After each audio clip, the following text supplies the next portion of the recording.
I'm Damien Best. The West Indies Cricket Board has reportedly told the Board of Cricket Control for India that it's bankrupt and is urging a resolution of the current controversy through the Disputes Committee. In an apologetic letter for the sudden and dramatic cancellation by the senior West Indies cricketers from their tour of India, WICB said it doesn't have the money to pay the $42 million being asked as compensation by the BCCI. Other reports coming out of India suggest that the BCCI has informally proposed to WICB to part with 50% of their income earned through revenue sharing with the International Cricket Council until 2023. It is estimated that the WICB stands to gain $100 million from the ICC during the next 8-year cycle, and the BCCI wants at least $50 million of that amount paid through installments. To compensate for the loss of revenue, BCCI reportedly has decided to reply to the WICB's letter after consulting with its members during the annual general meeting in Chennai on November 20th. Marlon Samuels, who was left out of Jamaica's squad for their opening game of the Regional Professional Cricket League, is reportedly ineligible to play in the revamped Caribbean First-Class competition due to breaching Jamaica Cricket Association rules on selection. According to JCA Chief Executive Courtney Francis, Samuels has not met the requirement of playing in 80% of national competitions. Acceptable reasons for absence include being on international duty. However, Samuels was dropped by West Indies earlier this year, although he returned for the ODI series in India, which was curtailed by a dispute over player payments. The 33-year-old Jamaican said he was not party to the standoff between the WICB and the West Indies Players Association and the team. Earlier, he got dropped for the New Zealand and Bangladesh series and was supposed to turn out for the Melbourne team, that is, during the Senior Cup, but did not. It isn't clear whether the batting all-rounder could still play a part in the 2014-2015 competition, which is to be played through November to December and February to March.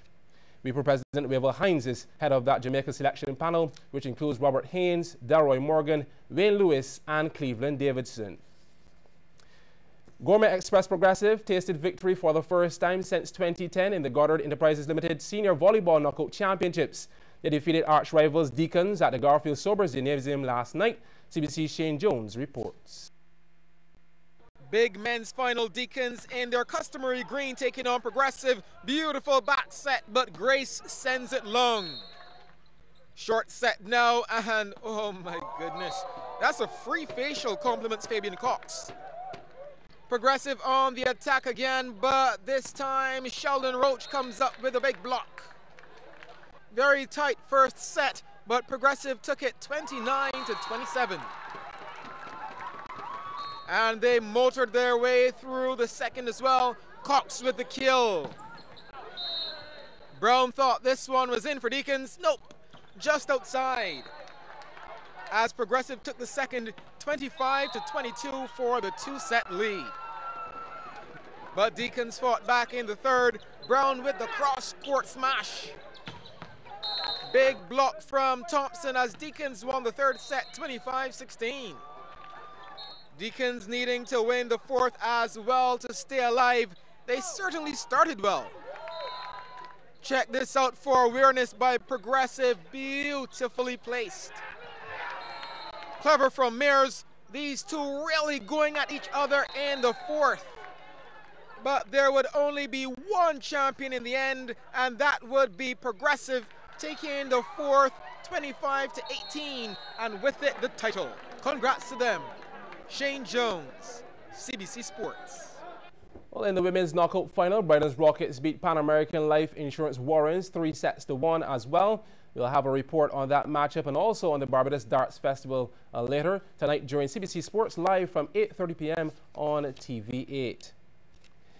The $12,000 Mass United Insurance Clash of the Titans Road Tennis Tournament is underway. A number of exciting matchups were on the cards for the opening night at the Villages at Coverley, and spectators were not disappointed. This is Edwin Ward closest to the screen up against Anthony Haynes. Ward started confidently, nice passing shot.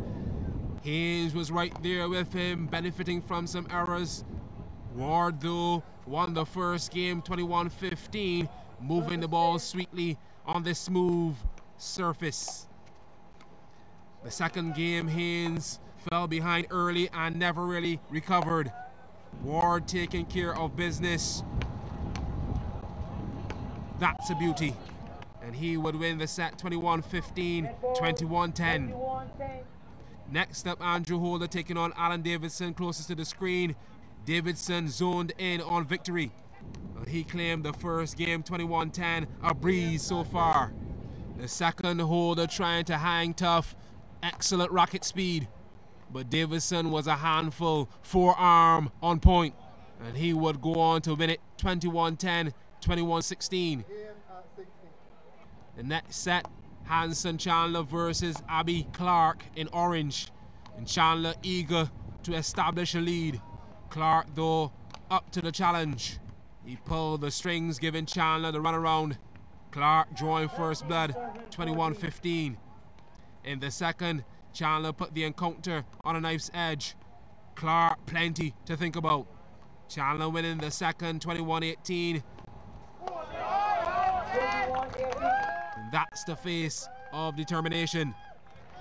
So all to play for in the third. Clark bringing the good stuff. The answer from Chandler, not nice, a bullet down the line. Late in the third now, who wants it the most? Epic rally going. Point to Clark. Clark will deliver, taking it 21-15, 18-21, 21-11, done deal. The final game of the night, Davian Force-Ripe Taylor versus Dwayne Hope in orange. Hope set down the law early, winning the first game 21-14. In the second, Taylor returned the favor, Force-Ripe back in it. And yes, he pulled some shots out the top draw, injection, deadly. Taylor evened things up at one game apiece, 21-14. The third now, Taylor hitting full stride, reflexes tested, and he passed. Well, Hope not going away quietly, needs more of that. But Taylor had his opponent on the ropes throughout with some quality strokes. And he would eventually shut the shop at 11, taking the set 14-21, 21-14, 21-11. A good night of road tennis at Coverley. Well, Leaders National Sports Council suffered a shock defeat from second place Mavericks in the Women's BFA League yesterday. It was the first time in almost 3 years that NSC had lost a game in this tournament, going down 3-1 to the St. Thomas-based team. In another result, third place Genesis closed the door on Eden Stars Unity 1 with a 6-2 winning margin. Meanwhile, Technique handed Empire a 3-2 defeat in some of yesterday's action at Friendship. CBC's Sean Green reports on that encounter. This clash was between Empire and Technique in the red. On the offensive, Nikisha Boyce, hello, that's in the bars, would you believe it? 1-0 to Technique. Some illegal stuff in the area, that's not allowed. And who's going to take the shot? It looks like the goalie from Technique. She shoots straight to her opposite number, who handles it by keeping it away with some help. Here's Technique on the march again, and yet another bad tackle as this striker is brought down. Another chance for Technique to score, but once again straight to the goalie, and she clears it and clears it quickly. 30th minute now, and Boyce's big boot was at the end of this volley.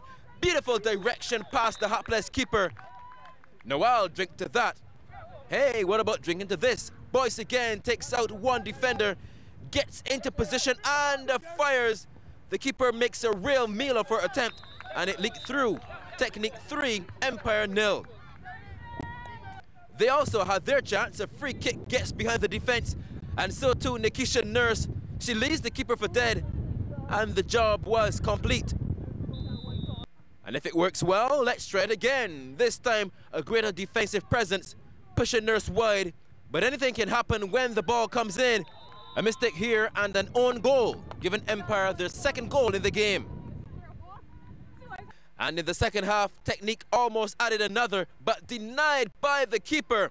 The final score, Technique 3, Empire 2.